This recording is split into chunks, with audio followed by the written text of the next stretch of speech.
Excuse me ma'am, excuse me, కొంచెం question paper explain చేయడానికి వచ్చాను. సో పిల్లలు, క్వశ్చన్ పేపర్ చాలా ఈజీ ఉంది. సో ఫస్ట్ మీరు పేజ్ నెంబర్ 2లో ఫస్ట్ క్వశ్చన్ అయితే ఓపెన్ చేయండి పిల్లలు. ఫస్ట్ క్వశ్చన్ పేజ్ నెంబర్ 2లో first bit, first question.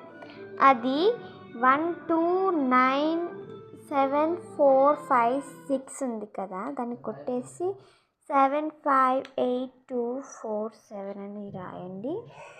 So okay కదా, ఇది చాలా ఈజీగా వచ్చింది, ఒకసారి చూసుకోండి. ఇది బోడమాస్ రూల్ ఆఫ్ బ్రాకెట్స్, ఇది బాగా చూసుకోండి ఒకసారి. దాని తర్వాత డివిజన్ రూల్ అయితే ఉంది కదా మనకి. సో ఇక్కడ మనకి డివిజన్ రూల్ చాలా ఇంపార్టెంట్. డిజిబిలిటీ టెస్ట్కి డివిజన్ రూల్స్కి తేడా తెలుసుకోండి.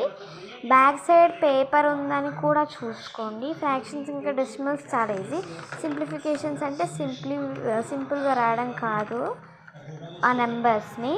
సో అక్కడ ఉంది కదా, అది 1 - 2/3 అని 6th వన్, అది 1/2 - 2/3, అది సింప్లిఫికేషన్స్లో ఉంది. Thank you ma'am, bye. Right, thank you.